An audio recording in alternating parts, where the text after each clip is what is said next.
আসসালামু আলাইকুম ওয়া রাহমাতুল্লাহি ওয়া বারাকাতুহু। প্রিয় ভাইরা, আপনারা শুনছেন তোহফা এ রমজান সিরিজের ১২তম পর্ব। এখন শুনছেন সূরা আল কাহাফ, যার বাংলা অর্থ গুহা, যার আয়াতসমূহ ১১০ এবং এটি মক্কায় অবতীর্ণ। সমস্ত প্রশংসা আল্লাহর, যিনি তার বান্দার উপর কিতাব নাজিল করেছেন এবং তাতে রাখেননি কোনো বক্রতা, সরল রূপে, যাতে সে তার পক্ষ থেকে কঠিন আযাব সম্পর্কে সতর্ক করে এবং সুসংবাদ দেয় সেসব মুমিনকে যারা সৎকর্ম করে। নিশ্চয়ই তাদের জন্য রয়েছে উত্তম প্রতিদান। তারা তাতে অনন্তকাল অবস্থান করবে। আর যেন সতর্ক করে তাদেরকে যারা বলে আল্লাহ সন্তান গ্রহণ করেছেন। এ ব্যাপারে তাদের কোনো জ্ঞান নেই এবং তাদের পিতৃপুরুষদেরও না। বড় মারাত্মক কথা যা তাদের মুখ থেকে বের হয়। মিথ্যা ছাড়া তারা কিছুই বলে না। হয়তো তুমি তাদের পেছনে পেছনে ঘুরে দুঃখে নিজেকে শেষ করে দেবে যদি তারা এই কথার প্রতি ঈমান না আনে। নিশ্চয়ই জমিনের উপর যা রয়েছে তা আমি শোভা করেছি তার জন্য, যাতে তাদেরকে পরীক্ষা করি যে কর্মে তাদের মধ্যে কে উত্তম। আর নিশ্চয়ই তার উপর যা রয়েছে তাকে আমি উদ্ভিদহীন শুষ্ক মাটিতে পরিণত করব। তুমি কি মনে করেছ যে গুহা ও রাকিমের অধিবাসীরা ছিল আমার আয়াতসমূহের এক বিস্ময়? রাকিম একটি পাহাড়ের নাম, অথবা যে গ্রাম থেকে তারা বের হয়েছিল সে গ্রামের নাম, অথবা একটি ফলক যাতে ওইসব যুবকের নাম লেখা ছিল। যখন যুবকরা গুহায় আশ্রয় নিল, অতঃপর বলল, হে আমাদের রব, আমাদেরকে আপনার পক্ষ থেকে রহমত দিন এবং আমাদের জন্য আমাদের কর্মকাণ্ড সঠিক করে দিন। ফলে আমি গুহায় তাদের কান বন্ধ করে দিলাম অনেক বছরের জন্য। তারপর আমি তাদেরকে জাগালাম যাতে আমি জানতে পারি যতটুকু সময় তারা অবস্থান করেছিল দুদলের মধ্যে কে তা অধিক নির্ণয়কারী। গুহায় অবস্থানকাল নিয়ে দুটি দল হয়েছিল। একদল বলেছিল আমরা অবস্থান করেছি একদিন অথবা একদিনের কিছু কম সময়। অন্য দল বলেছিল দীর্ঘ সময়। আমি তোমাকে তাদের সংবাদ সঠিকভাবে বর্ণনা করছি। নিশ্চয়ই তারা কয়েকজন যুবক যারা তাদের রবের প্রতি ঈমান এনেছিল এবং আমি তাদের হিদায়াত বাড়িয়ে দিয়েছিলাম। যখন তারা উঠেছিল আমি তাদের অন্তরকে দৃঢ় করেছিলাম। তখন তারা বলল, আমাদের রব আসমানসমূহ ও জমিনের রব, তিনি ছাড়া কোনো ইলাহকে আমরা কখনো ডাকব না। যদি ডাকি তাহলে নিশ্চয়ই আমরা গর্হিত কথা বলবো। এরা আমাদের কম, তারা তাকে ছাড়া অন্যান্য উপাস্য গ্রহণ করেছে। কেন তারা তাদের ব্যাপারে স্পষ্ট প্রমাণ উপস্থিত করে না? অতএব যে আল্লাহর ব্যাপারে মিথ্যা রটায় তার চেয়ে বড় জালিম আর কে? আর যখন তোমরা তাদের থেকে আলাদা হয়েছ এবং আল্লাহ ছাড়া যাদের তারা উপাসনা করে তাদের থেকেও তখন গুহায় আশ্রয় নাও, তাহলে তোমাদের রব তোমাদের জন্য তার রহমত উন্মুক্ত করে দেবেন এবং তোমাদের জন্য তোমাদের জীবনোপকরণের বিষয়টি সহজ করে দেবেন। আর তুমি দেখতে পেতে সূর্য উদিত হলে তাদের গুহার ডানে তা হেলে পড়ে, আর অস্ত গেলে তাদেরকে বামে রেখে কেটে যাচ্ছে। তখন তারা ছিল তার আঙিনায়। এগুলো আল্লাহর আয়াতসমূহের কিছু। আল্লাহ যাকে হিদায়ত দেন সে হিদায়ত প্রাপ্ত, আর যাকে ভ্রষ্ট করেন তুমি তার জন্য পথ নির্দেশকারী কোনো অভিভাবক পাবে না। তুমি তাদেরকে মনে করতে জাগ্রত, অথচ তারা ছিল ঘুমন্ত।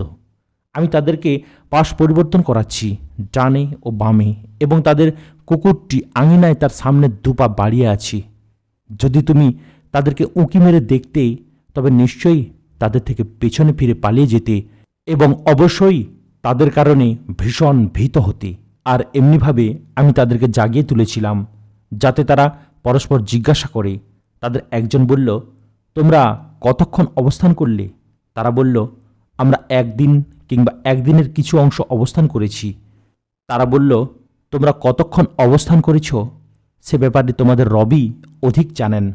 তোমাদের কাউকে তোমাদের এই রৌপ্য মুদ্রাগুলো দিয়ে শহরে পাঠাও, অতঃপর সে যেন দেখে শহরের কোন খাবার একেবারে ভেজাল মুক্ত। তখন সে যেন তোমাদের জন্য তা থেকে কিছু খাবার নিয়ে আসে। আর সে অবশ্যই সাবধানতা অবলম্বন করবে এবং কাউকে যেন তোমাদের ব্যাপারে না জানায়। নিশ্চয়ই তারা যদি তোমাদের ব্যাপারে জেনে যায় তাহলে তারা তোমাদেরকে পাথর মেরে হত্যা করবে, অথবা তোমাদেরকে তাদের ধর্মে ফিরিয়ে নিয়ে যাবে, আর তখন তোমরা কোনোভাবেই সফল হবে না। আর এমনিভাবে আমি তাদের ব্যাপারে লোকদেরকে জানিয়ে দিলাম, যাতে তারা জানতে পারে যে নিশ্চয়ই আল্লাহর ওয়াদা সত্য এবং কিয়ামতের ব্যাপারে কোনো সন্দেহ নেই। যখন তারা নিজেদের মধ্যে তাদের বিষয়টি নিয়ে বিতর্ক করছিল, তখন তারা বলল, তাদের উপর তোমরা একটি ভবন নির্মাণ করো, তাদের রবই তাদের ব্যাপারে অধিক জ্ঞাত।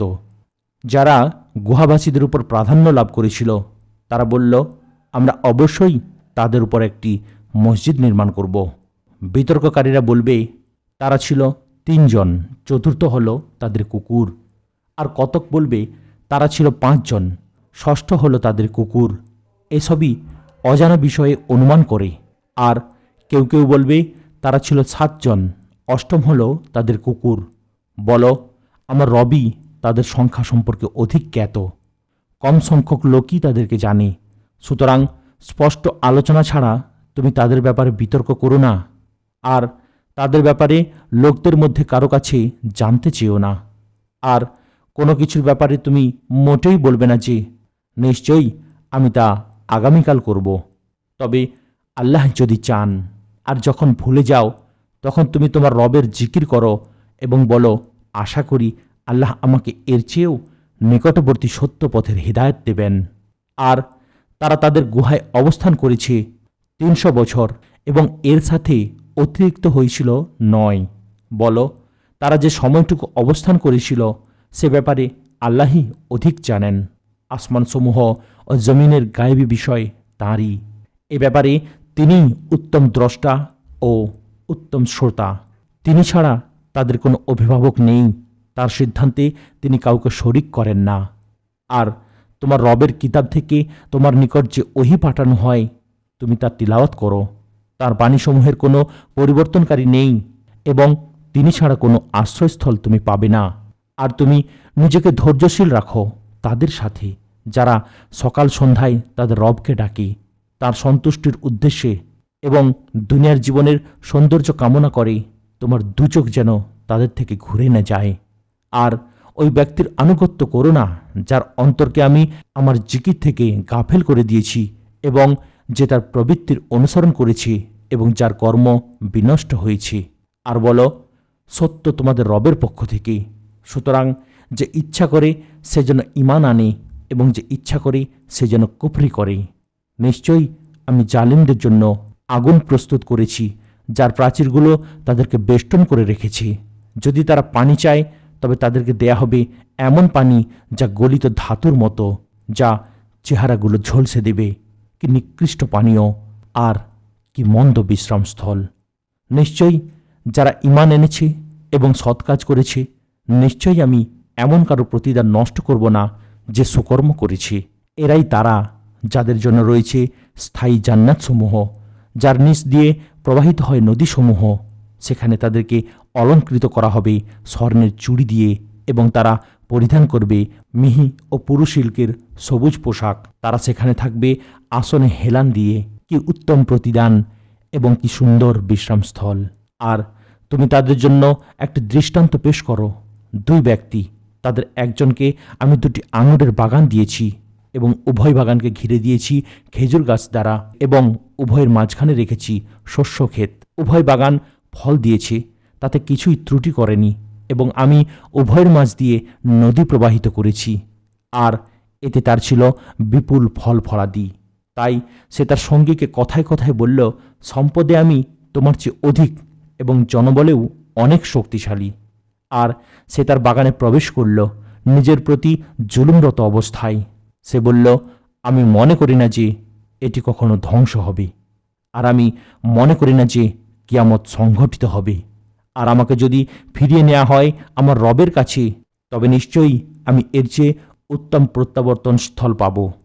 কথায় কথায় তার সঙ্গী বলল, তুমি কি তাকে অস্বীকার করছো, যিনি তোমাকে সৃষ্টি করেছেন মাটি থেকে, অতঃপর বীর্য থেকে, তারপর তোমাকে অবয়ব দিয়েছেন পুরুষের? কিন্তু তিনি আল্লাহ আমার রব, আর আমি আমার রবের সাথে কাউকে শরিক করি না।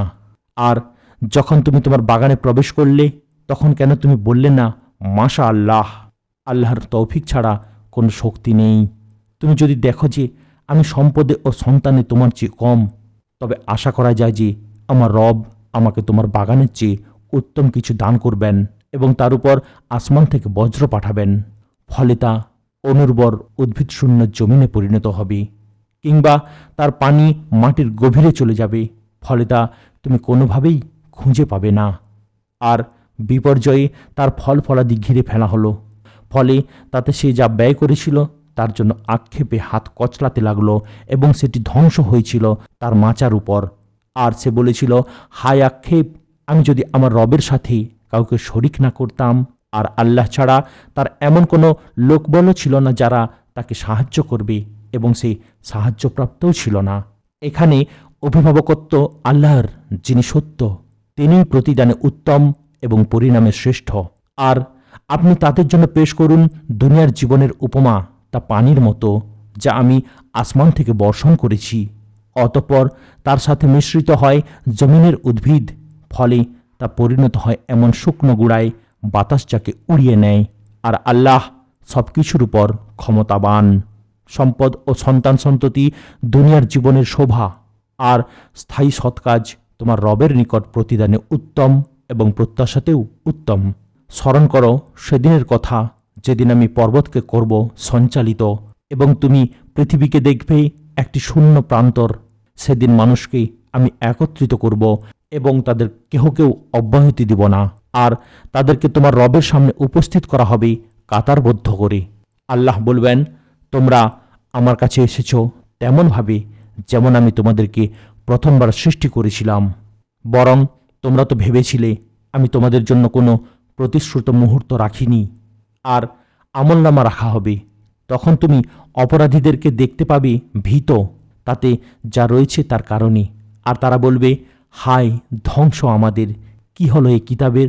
তা ছোট বড় কিছুই ছাড়ে না, শুধু সংরক্ষণ করে, এবং তারা যা করেছে তা হাজির পাবে। আর তোমার রব কারো প্রতি জুলুম করেন না। আর যখন আমি ফেরেশতাদের বলেছিলাম তোমরা আদমকে সিজদা করো, অতঃপর তারা সিজদা করল ইবলিস ছাড়া। সে ছিল জিনদের একজন। সে তার রবের নির্দেশ অমান্য করল। তোমরা কি তাকে ও তার বংশকে আমার পরিবর্তে অভিভাবক হিসাবে গ্রহণ করবে? অথচ তারা তোমাদের শত্রু। জালিমদের জন্য কি মন্দ বিনিময়! আমি তাদেরকে আসমানসমূহ ও জমিনের সৃষ্টির সাক্ষী করিনি, এবং না তাদের নিজেদের সৃষ্টির। আর আমি পথভ্রষ্টকারীদেরকে সহায়তাকারী হিসেবে গ্রহণ করিনি। আর যেদিন তিনি বলবেন, তোমরা ডাকো আমার শরিকদের, যাদেরকে তোমরা শরিক মনে করতে, অতঃপর তারা তাদেরকে ডাকবে, কিন্তু তারা তাদের ডাকে সাড়া দেবে না। আর আমি তাদের মধ্যে রেখে দেব ধ্বংসস্থল। আর অপরাধীরা আগুন দেখবে, অতঃপর তারা নিশ্চিত রূপে জানতে পারবে যে নিশ্চয়ই তারা তাতে নিপতিত হবে, এবং তারা তা থেকে বাঁচার কোনো পথ খুঁজে পাবে না। আর আমি এই কোরআনে মানুষের জন্য সকল প্রকার উপমা বিস্তারিত বর্ণনা করেছি, আর মানুষ সবচেয়ে বেশি তর্ককারী। আর যখন মানুষের নিকট হেদায়েত এসেছে, তখন তাদেরকে ঈমান আনতে কিংবা তাদের রবের কাছে ইস্তিগফার করতে বাধা প্রদান করেছি, কেবল এ বিষয়টি যে পূর্ববর্তীদের ব্যাপারে আমার নির্ধারিত রীতি তাদের উপর পুনরায় নেমে আসবে, কিংবা তাদের উপর আযাব সরাসরি এসে উপস্থিত হবে। আর আমি তো রাসূলদেরকে সুসংবাদদাতা ও সতর্ককারী রূপেই পাঠিয়েছি, এবং যারা কুফরি করেছে তারা বাতিল দ্বারা তর্ক করে, যাতে তার মাধ্যমে সত্যকে মিটিয়ে দিতে পারে। আর তারা আমার আয়াতসমূহকে এবং যা দিয়ে তাদেরকে সতর্ক করা হয়েছে তাকে উপহাস হিসেবে গ্রহণ করে। আর তার চেয়ে অধিক জালিম আর কে হতে পারে, যাকে তার রবের আয়াতসমূহ স্মরণ করিয়ে দেওয়া হয়েছে, অতঃপর সে তা থেকে বিমুখ হয়েছে এবং সে ভুলে গেছে যা তার দুহাত পেশ করেছে। নিশ্চয়ই আমি তাদের অন্তরসমূহের উপর পর্দা দিয়ে দিয়েছি, যাতে তারা তা কোরআন বুঝতে না পারে। আর তাদের কর্মসমূহে রয়েছে বধিরতা, এবং তুমি তাদেরকে হেদায়েতের প্রতি আহ্বান করলেও তারা কখনো হেদায়েতপ্রাপ্ত হবে না। আর তোমার রব ক্ষমাশীল, দয়াময়। তারা যা উপার্জন করেছে তার কারণে তিনি যদি তাদেরকে পাকড়াও করতেন, তবে অবশ্যই তাদের জন্য আযাব ত্বরান্বিত করতেন। বরং তাদের জন্য রয়েছে প্রতিশ্রুত সময়, যা থেকে তারা কোনো আশ্রয়স্থল পাবে না। আর এগুলো সেই জনপদ যেগুলো আমি ধ্বংস করেছি যখন তারা জুলুম করেছে, এবং আমি তাদের ধ্বংসের জন্য একটি নির্দিষ্ট সময় নির্ধারণ করেছি। আর স্মরণ করো যখন মূসা তার সহচর যুবকটিকে বলল, আমি চলতে থাকব যতক্ষণ না দুই সমুদ্রের মিলনস্থলে উপনীত হব কিংবা দীর্ঘ সময় কাটিয়ে দেব। এরপর যখন তারা তাদের দুই সমুদ্রের মিলনস্থলে উপনীত হলো, তখন তারা তাদের মাছের কথা ভুলে গেল। মাছটি নালার মতো করে সমুদ্রে তার পথ করে নিল। অতঃপর যখন তারা অগ্রসর হলো, তখন সে তার যুবককে বলল, আমাদের সকালের খাবার নিয়ে আসো। আমাদের এই সফরে আমরা অনেক ক্লান্তির মুখোমুখি হয়েছি। যখন আমরা পাথরটিতে বিশ্রাম নিচ্ছিলাম, তখন আমি মাছটি হারিয়ে ফেলি, আর আমাকে তা স্মরণ করতে ভুলিয়েছে কেবল শয়তান, এবং আশ্চর্যজনকভাবে তা সমুদ্রে তার পথ করে নিয়েছি। সে বলল, ওই স্থানটি আমরা খুঁজছি। তাই তারা তাদের পদচিহ্ন অনুসরণ করে পেছনে ফিরে গেল। অতঃপর তারা আমার বান্দাদের মধ্য থেকে এক বান্দাকে পেল, যাকে আমি আমার পক্ষ থেকে রহমত দান করেছি এবং তাকে আমার পক্ষ থেকে জ্ঞান শিক্ষা দিয়েছি। মূসা তাকে বলল, আমি কি আপনাকে এই শর্তে অনুসরণ করব যে আপনাকে যে সঠিক জ্ঞান দেয়া হয়েছে তা আমাকে শিক্ষা দেবেন? সে বলল, আপনি কখনো আমার সাথে ধৈর্য ধারণ করতে পারবেন না। আপনি তাতে কিভাবে ধৈর্য ধরবেন যে সম্পর্কে আপনি জানেন না? সে বলল, ইনশাআল্লাহ আপনি আমাকে ধৈর্যশীল পাবেন এবং কোনো বিষয়ে আমি আপনার অবাধ্য হব না। সে বলল, তবে আপনি যদি আমাকে অনুসরণ করেন তাহলে কোনো বিষয় সম্পর্কে আমাকে প্রশ্ন করবেন না যতক্ষণ না আমি সে সম্পর্কে আপনাকে জানাই। অতঃপর তারা চলতে থাকে। অবশেষে যখন তারা জাহাজে চড়ল, সে তা ফুটো করে দিল। সে বলল, আপনি অবশ্যই মন্দ কাজ করলেন। সে বলল, আমি যা ভুলে গিয়েছি সে ব্যাপারে আমাকে ধরবেন না এবং আমাকে আমার বিষয়ে কঠোর আচরণ করবেন না। অতঃপর তারা চলতে লাগলো। অবশেষে যখন তারা এক বালকের সাক্ষাৎ পেল, তখন সে তাকে হত্যা করল। সে বলল, আপনি নিষ্পাপ ব্যক্তিকে হত্যা করলেন যে কাউকে হত্যা করেনি। আপনি তো খুবই মন্দ কাজ করলেন। সে বলল, আমি কি আপনাকে বলিনি যে আপনি আমার সাথে কখনোই ধৈর্য ধারণ করতে পারবেন না? মূসা বলল, এরপর যদি আমি আপনাকে আর কোনো বিষয় প্রশ্ন করি তাহলে আপনি আমাকে আর আপনার সাথে রাখবেন না। আমার পক্ষ থেকে আপনি ওজর পেয়ে গেছেন। অতঃপর তারা দুজন চলতে শুরু করল। অবশেষে যখন তারা একটি জনপদের অধিবাসীদের নিকট পৌঁছল, তখন তাদের কাছে কিছু খাবার চাইল, কিন্তু তারা তাদেরকে মেহমানদারি করতে অস্বীকার করল। অতঃপর তারা সেখানে একটি প্রাচীর দেখতে পেল যা পড়ে যাওয়ার উপক্রম হয়েছিল। সে তখন প্রাচীরটি সোজাভাবে দাঁড় করিয়ে দিল। মূসা বলল, আপনি ইচ্ছা করলে এর জন্য পারিশ্রমিক নিতে পারতেন। সে বলল, এখানেই আমারও আপনার মধ্যে বিচ্ছেদ। যে বিষয়ে আপনি ধৈর্য ধারণ করতে পারেননি, আমি এখন আপনাকে তার ব্যাখ্যা দিচ্ছি। নৌকাটির বিষয় হলো, তা ছিল কিছু দরিদ্র লোকের যারা সমুদ্রে কাজ করত। আমি নৌকাটিকে ত্রুটিযুক্ত করতে চেয়েছি, কারণ তাদের পেছনে ছিল এক রাজা যে নৌকাগুলো জোরপূর্বক ছিনিয়ে নিচ্ছিল। আর বালকটির বিষয় হলো, তার পিতামাতা ছিল মুমিন। অতঃপর আমি আশঙ্কা করলাম যে সে সীমালঙ্ঘন ও কুফরি দ্বারা তাদেরকে অতিষ্ঠ করে তুলবে। তার আশঙ্কা নিছক ধারণাভিত্তিক ছিল না, বরং আল্লাহর পক্ষ থেকে তিনি নিশ্চিত জানতে পেরেছিলেন। তাই আমি চাইলাম তাদের রব তাদেরকে তার পরিবর্তে এমন সন্তান দান করবেন যে হবে তার চেয়ে পবিত্রতায় উত্তম এবং দয়াময়ায় অধিক ঘনিষ্ঠ। আর প্রাচীরটির বিষয় হলো, তা ছিল শহরের দুজন ইয়াতিম বালকের এবং তার নিচে ছিল তাদের গুপ্তধন, আর তাদের পিতা ছিল সৎকর্মপরায়ণ। তাই আপনার রব চাইলেন যে তারা দুজন প্রাপ্তবয়স্ক হয়ে তাদের গুপ্তধন বের করে নেবে। এসবই আপনার রবের রহমত স্বরূপ। আমি নিজ থেকে তা করিনি। এ হলো সে বিষয়ের ব্যাখ্যা যে সম্পর্কে আপনি ধৈর্য ধারণ করতে পারেননি। আর তারা তোমাকে জুলকারনাইন সম্পর্কে জিজ্ঞাসা করছে। বলো, আমি এখন তার সম্পর্কে তোমাদের নিকট বর্ণনা দিচ্ছি। আমি তাকে জমিনে কর্তৃত্ব দান করেছিলাম এবং সব বিষয়ের উপায় উপকরণ দান করেছিলাম। অতঃপর সে একটি পথ অবলম্বন করল। অবশেষে যখন সে সূর্যাস্তের স্থানে পৌঁছল, তখন সে সূর্যকে একটি কর্দমাক্ত পানির ঝর্ণায় ডুবতে দেখতে পেল এবং সে এর কাছে একটি জাতির দেখা পেল।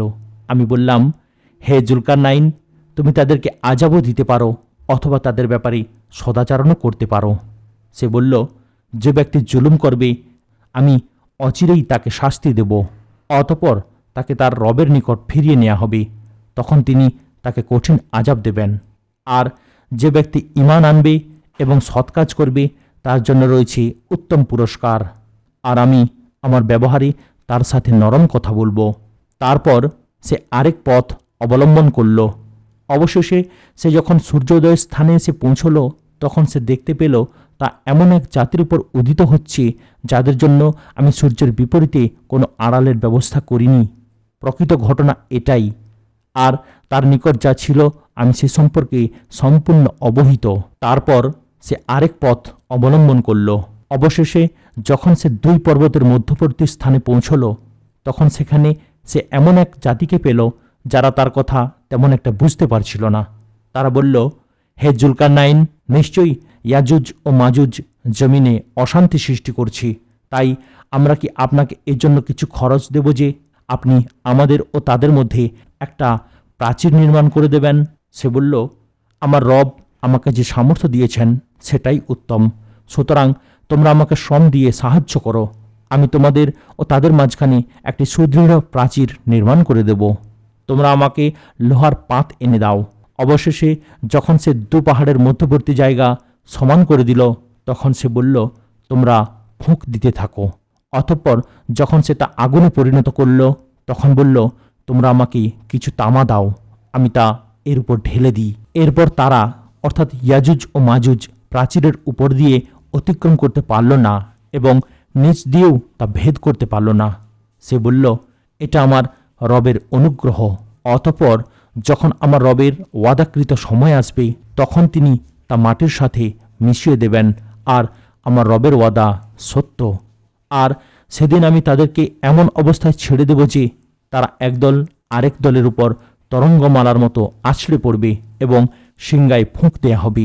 অতঃপর আমি তাদের সকলকে একত্র করব এবং আমি সেদিন কাফেরদের জন্য জাহান্নামকে সরাসরি উপস্থিত করব। আমার স্মরণ থেকে যাদের চোখ ছিল আবরণে ঢাকা এবং যারা শুনতেও ছিল অক্ষম। যারা কুফরি করছে তারা কি মনে করেছে যে তারা আমার পরিবর্তে আমার বান্দাদেরকে অভিভাবক রূপে গ্রহণ করবে? নিশ্চয়ই আমি জাহান্নামকে কাফিরদের আপ্যায়নের জন্য প্রস্তুত করছি। বলো, আমি কি তোমাদেরকে এমন লোকদের কথা জানাবো যারা আমলের দিক থেকে সবচেয়ে বেশি ক্ষতিগ্রস্ত? দুনিয়ার জীবনে যাদের চেষ্টা ব্যর্থ হয়েছে, অথচ তারা মনে করছে যে তারা ভালো কাজই করছে। তারাই সেসব লোক যারা তাদের রবের আয়াতসমূহ এবং তার সাথে সাক্ষাৎকে অস্বীকার করেছে, ফলে তাদের সকল আমল নিষ্ফল হয়ে গেছে। সুতরাং আমি তাদের জন্য কিয়ামতের দিন কোনো ওজনের ব্যবস্থা রাখব না। এই জন্যই তাদের প্রতিফল জাহান্নাম, কারণ তারা কুফরি করেছে এবং আমার আয়াতসমূহ ও আমার রাসূলগণকে বিদ্রূপের বিষয় বানিয়েছে। নিশ্চয়ই যারা ঈমান এনেছে এবং সৎ কাজ করেছে তাদের মেহমানদারির জন্য রয়েছে জান্নাতুল ফেরদাউস। সেখানে তারা স্থায়ী হবে। তারা সেখান থেকে অন্য কোথাও স্থানান্তরিত হতে চাইবে না। বলো, আমার রবের কথা লেখার জন্য সমুদ্র যদি কালি হয়ে যায়, তবে সমুদ্র নিঃশেষ হয়ে যাবে আমার রবের কথা শেষ হওয়ার আগেই, যদিও এর সাহায্যার্থে অনুরূপ আরও সমুদ্র নিয়ে আসি। বলো, আমি তোমাদের মতোই একজন মানুষ। আমার নিকট ওহী প্রেরণ করা হয় যে তোমাদের ইলাহি এক ইলাহ। সুতরাং যে তার রবের সাক্ষাৎ কামনা করে সে যেন সৎকর্ম করে এবং তার রবের ইবাদতে কাউকে শরিক না করে। এখন শুনছেন সূরা মারিয়াম, যিনি ছিলেন ঈসা নবীর মা। আয়াতসমূহ 98 এবং যা মক্কায় অবতীর্ণ। কাফ, হা, ইয়া, আইন, সোয়াদ। এটা তোমার রবের রহমতের বিবরণ তার বান্দা জাকারিয়ার প্রতি, যখন সে তার রবকে গোপনে ডেকেছিল। সে বলেছিল, হে আমার রব, আমার হাড়গুলো দুর্বল হয়ে গেছে এবং বার্ধক্যবশত আমার মাথার চুলগুলো সাদা হয়ে গেছে।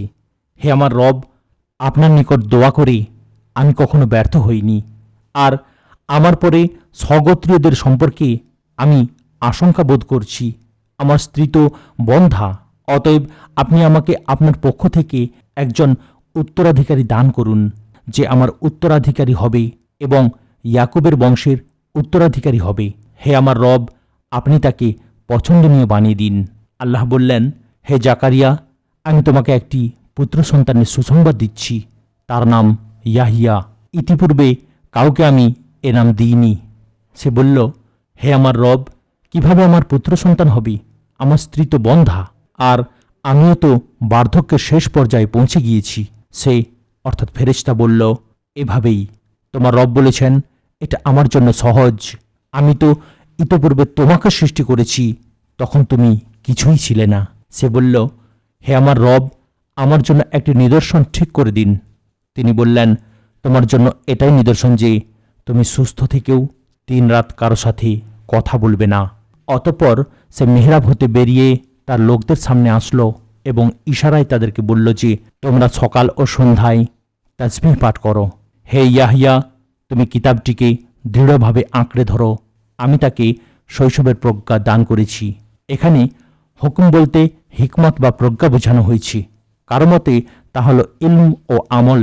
কেউ বলেছেন নবুয়াত বা আকল। ইমাম শাওকানি বলেন, উল্লেখিত প্রতিটি বিষয় হুকুম দ্বারা উদ্দেশ্য হতে পারে।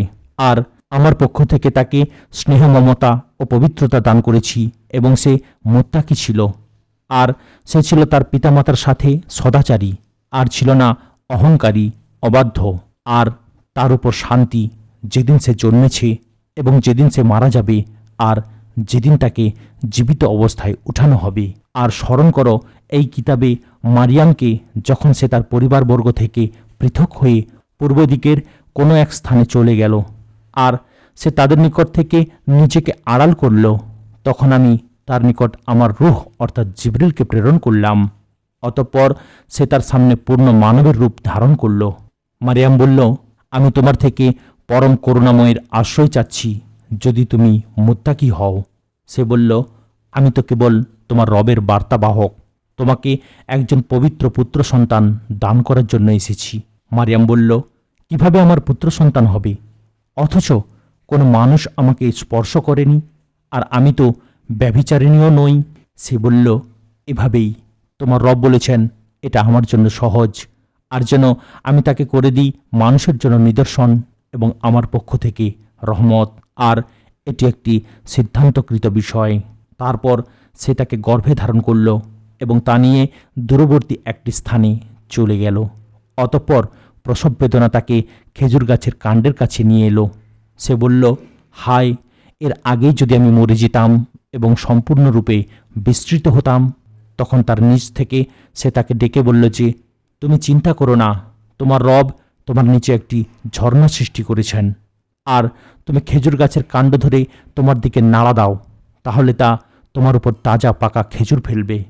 অতঃপর তুমি খাও, পান করো এবং চোখ জুড়াও। আর যদি তুমি কোনো লোককে দেখতে পাও, তাহলে বলে দিও, আমি পরম করুণাময়ের জন্য চুপ থাকার মানত করেছি। অতএব আজ আমি কোনো মানুষের সাথে কিছুতেই কথা বলবো না। তারপর সে তাকে কোলে নিয়ে নিজ কওমের নিকট আসলো। তারা বলল, হে মারিয়াম, তুমি তো এক অদ্ভুত বিষয় নিয়ে এসেছ।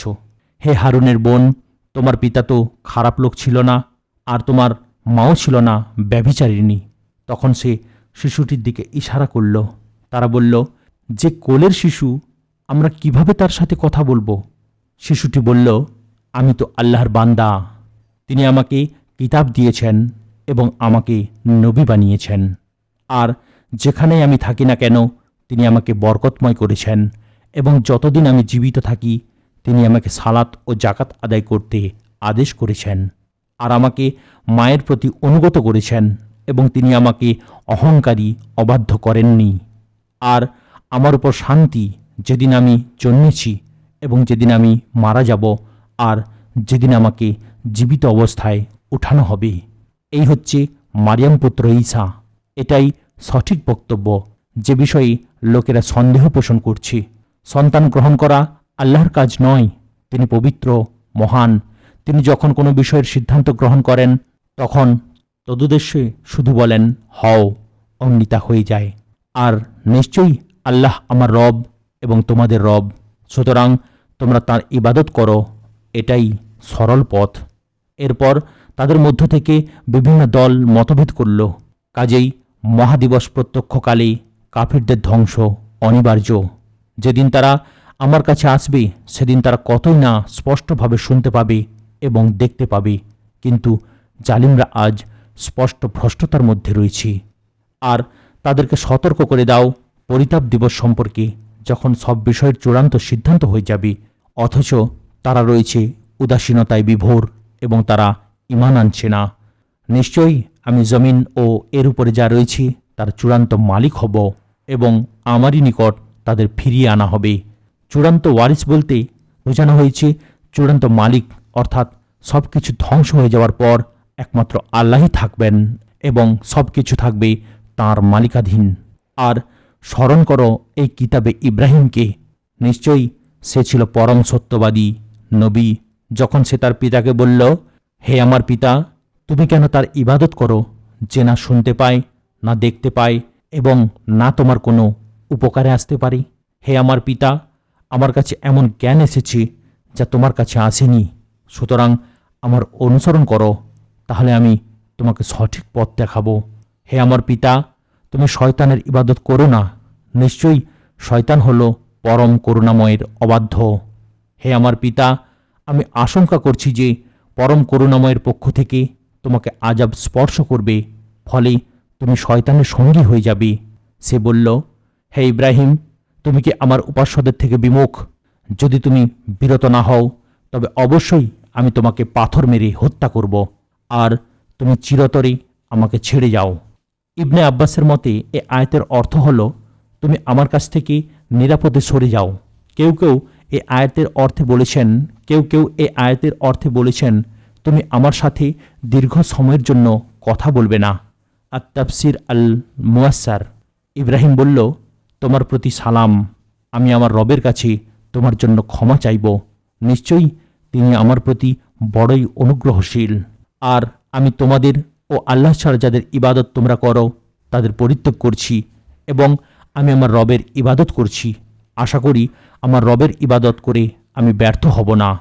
অতঃপর যখন সে তাদেরকে এবং আল্লাহ ছাড়া যাদের তারা ইবাদত করত তাদের সবাইকে পরিত্যাগ করল, তখন আমি তাকে দান করলাম ইসহাক ও ইয়াকুব এবং তাদের প্রত্যেককে নবী করলাম।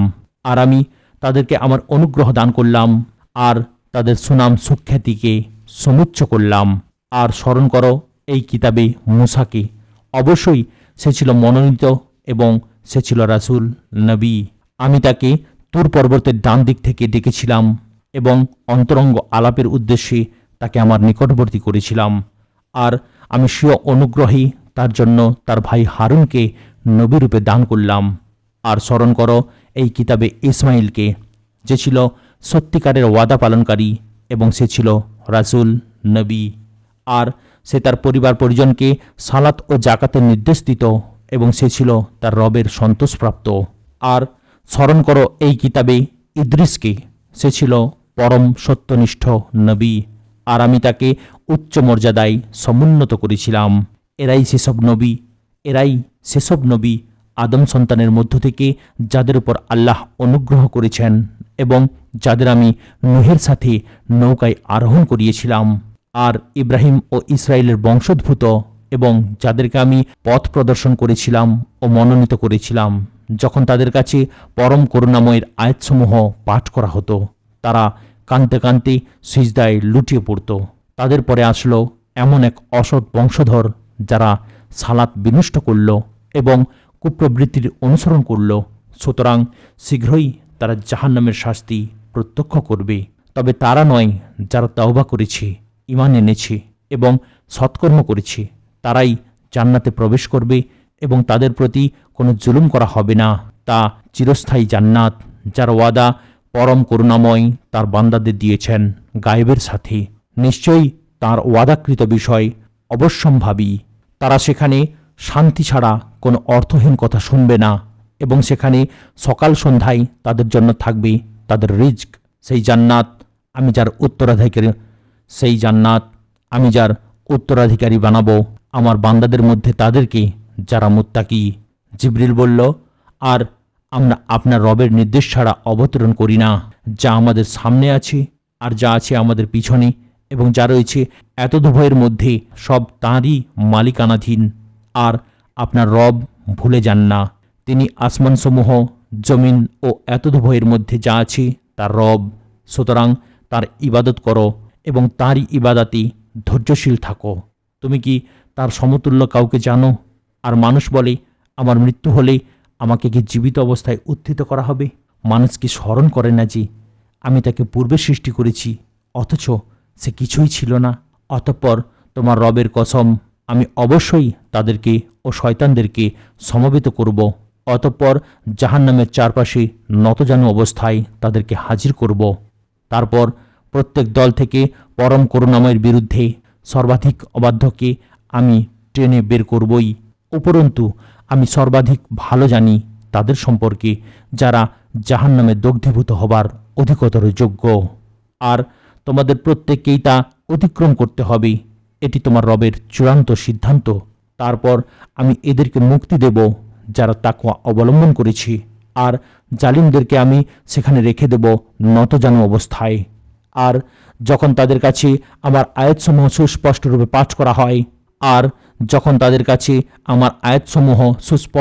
পাঠ করা হয় তখন কাফিররা ইমানদারদেরকে বলে, দুই দলের মধ্যে কোনটি মর্যাদায় শ্রেষ্ঠতর এবং মজলিস হিসেবে উত্তম? আর তাদের পূর্বে আমি কত প্রজন্ম ধ্বংস করে দিয়েছি যারা সাজ সরঞ্জাম ও বাহ্য দৃষ্টিতে শ্রেষ্ঠ ছিল। বলো, যে বিভ্রান্তিতে রয়েছে তাকে পরম করুণাময় প্রচুর অবকাশ দেবেন, যতক্ষণ না তারা যে বিষয়ে তাদের প্রতিশ্রুতি দেয়া হয়েছে তা প্রত্যক্ষ করবে, চাই তা আযাব হোক অথবা কিয়ামত। তখন তারা জানতে পারবে কে মর্যাদায় নিকৃষ্ট ও দল বলে দুর্বল। আর যারা সঠিক পথে চলে আল্লাহ তাদের হিদায়াত বৃদ্ধি করেন। আর স্থায়ী সৎকর্মসমূহ তোমার রবের কাছে পুরস্কার প্রাপ্তির দিক দিয়ে শ্রেষ্ঠ এবং পরিণতি হিসেবেও শ্রেষ্ঠ। তুমি কি সেই ব্যক্তিকে দেখেছ যে আমার আয়াতসমূহ অস্বীকার করে এবং বলে, আমাকে অবশ্যই ধন সম্পদ ও সন্তান সন্ততি দেয়া হবে? উল্লিখিত আয়াত কয়টি আস ইবনে ওয়াইল সম্পর্কে নাজিল হয়। তার কাছে খাব্বাব ইবনুল আরাত রাদিয়াল্লাহু তাআলা আনহুর কিছু ঋণ পাওনা ছিল। তা চাইতে গেলে সে তা প্রত্যাখ্যান করে বলে, আমি যখন মারা যাব অতঃপর আবার জীবিত হব, তখন তুমি আমার কাছে এসো, তখনও আমাকে সন্তান সন্ততি দেয়া হবে, সেখান থেকে তোমার ঋণ পরিশোধ করব। সে কি গায়েব সম্পর্কে অবহিত হয়েছে, না পরম করুণাময়ের কাছ থেকে কোনো প্রতিশ্রুতি গ্রহণ করেছি? সে যা বলে আমি তা লিখে রাখব এবং তার আযাব বাড়াতেই থাকব। আর সে যা বলে আমি তার অধিকারী হব এবং আমার কাছে সে একাকী আসবে। আর তারা আল্লাহ ছাড়া বহু ইলাহ গ্রহণ করেছে যাতে ওরা তাদের সাহায্যকারী হতে পারে, কখনো নয়। এরা তাদের ইবাদতের কথা অস্বীকার করবে এবং তাদের বিপক্ষ হয়ে যাবে। তুমি কি লক্ষ্য করনি যে আমি কাফিরদের জন্য শয়তানদেরকে ছেড়ে দিয়েছি, ওরা তাদেরকে বিশেষভাবে প্ররোচিত করে? সুতরাং তাদের ব্যাপারে তুমি তাড়াহুড়ো করো না। আমি তো কেবল তাদের জন্য নির্ধারিত কাল গণনা করছি, যেদিন পরম করুণাময়ের নিকট মুত্তাকিদেরকে সম্মানিত মেহমানরূপে সমবেত করব, আর অপরাধীদেরকে তৃষ্ণার্ত অবস্থায় জাহান্নামের দিকে হাঁকিয়ে নিয়ে যাব। যারা পরম করুণাময়ের কাছ থেকে প্রতিশ্রুতি নিয়েছে তারা ছাড়া অন্য কেউ সুপারিশ করার ক্ষমতা রাখবে না। আর তারা বলে, পরম করুণাময় সন্তান গ্রহণ করেছেন। অবশ্যই তোমরা এক জঘন্য বিষয়ের অবতারণা করেছ। এতে আয়াতসমূহ ফেটে পড়ার, জমিন বিদীর্ণ হওয়ার এবং পাহাড়সমূহ চূর্ণ বিচূর্ণ হয়ে পড়ে যাওয়ার উপক্রম হবে, কারণ তারা পরম করুণাময়ের সন্তান আছে বলে দাবি করে, অথচ সন্তান গ্রহণ করা পরম করুণাময়ের জন্য শোভনীয় নয়। আসমান ও জমিনে এমন কেউ নেই যে বান্দা হিসাবে পরম করুণাময়ের কাছে হাজির হবে না। তিনি তাদের সংখ্যা জানেন এবং তাদেরকে যথাযথভাবে গণনা করে রেখেছেন। আর কিয়ামতের দিন তাদের সকলেই তার কাছে আসবে একাকী। নিশ্চয়ই যারা ঈমান আনে এবং সৎ কাজ করে পরম করুণাময় অবশ্যই তাদের জন্য বান্দাদের হৃদয়ে ভালোবাসা সৃষ্টি করবেন। আর আমি তো তোমার ভাষায় কোরআনকে সহজ করে দিয়েছি যাতে তুমি এর দ্বারা মুত্তাকিদেরকে সুসংবাদ দিতে পারো এবং কলহপ্রিয় কওমকে তদ্বারা সতর্ক করতে পারো। আর তাদের পূর্বে কত প্রজন্মকে আমি ধ্বংস করেছি, তুমি কি তাদের কাউকে দেখতে পাও কিংবা শুনতে পাও তাদের কোনো ক্ষীণ আওয়াজ? সূরা কাহফ এবং সূরা মারিয়াম, এ দুটি সূরা এখানেই সমাপ্ত হলো। চ্যানেলটির পরবর্তী ভিডিওগুলো দেখার জন্য অবশ্যই সাবস্ক্রাইব করবেন, লাইক, কমেন্ট এবং শেয়ার করতেও ভুলবেন না। আসসালামু আলাইকুম ওয়া রাহমাতুল্লাহি ওয়া বারাকাতুহু।